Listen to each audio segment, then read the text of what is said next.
Hi, my name is Rachel, and I was wondering about signs. Like, I feel like the signs that I get, I don't know if they're from God or if it's a sign from something else. I just don't know.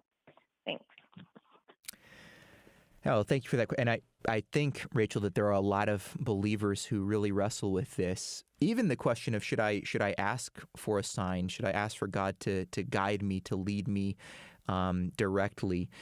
Now, first, I'll just say I think that we can sincerely pray to the Lord and say, God, I need your guidance. I don't think that every time we ask for a quote unquote sign, that it's sinful. I know that many of us, many of you, as you seek the Lord, as you're trying to serve Him and honor Him in your daily life and make those decisions which are going to honor Him the most, you want His guidance. And so you say, God, help me. And throughout the pages of the Bible, the people of God have done this. I think of Gideon, for example, in the book of Judges, in Judges chapter 6. Listen to what Judges chapter 6 says, beginning in verse 36. Gideon said to God, if you will save Israel by my hand, as you have said, behold, I am laying a fleece of wool on the threshing floor.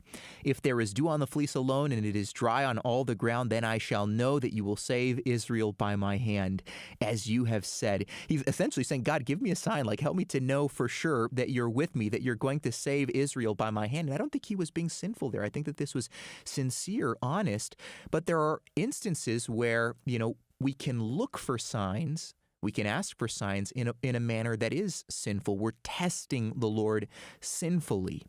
I think of the book of Matthew, the Gospel of Matthew, what Jesus said in Matthew chapter 16.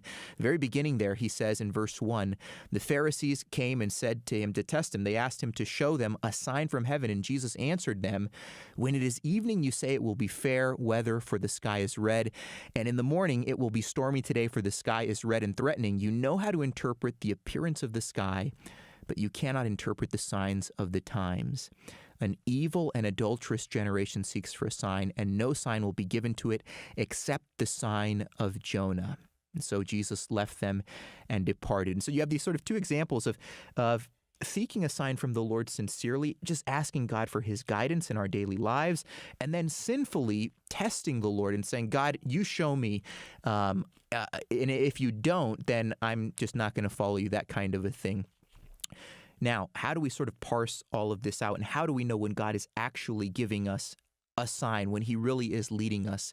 Well, I would say, first and foremost, so often when God guides us, it's just through ordinary providential ways.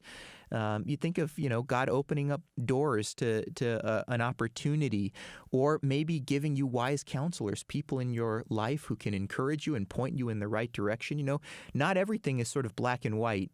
Some issues God has really clearly revealed in his word, and so we don't ask God for signs related to should I or should I not do this, because God has already said don't do that. Let me give you an example of this. I years ago had a dear friend whose parents were going through a divorce, and essentially the mother just left the husband.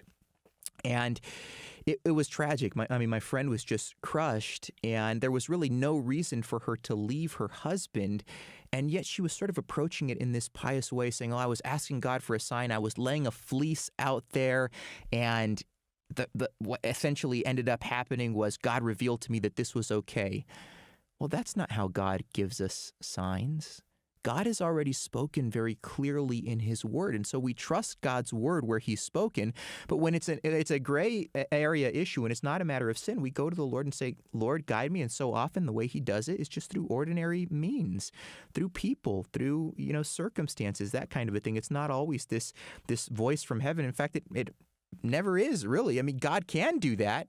But typically he uses people, he uses circumstances to lead and to guide you. And so as you pray to the Lord, asking him for guidance, be open to the wisdom of other brothers and sisters in the Lord who are encouraging and who can speak into your life, and trust that God is going to guide you and lead you, maybe not by saying, this is the way you should go, do it, but just through circumstances and through people. And I found that that's typically how God works in my life and in the lives of so many. And as you do seek the Lord, remember there are two ways to do it, right? We can sinfully ask God for guidance for a sign, testing the Lord, or we do it with humility, saying, Lord, give me direction. Help me to know how to best serve you. And as you pray that prayer, sister, the Lord will guide you. He will lead you.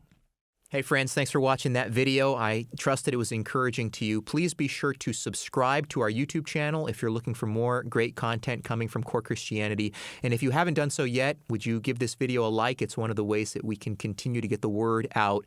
So like this video and subscribe to our channel for more content. May the Lord bless you.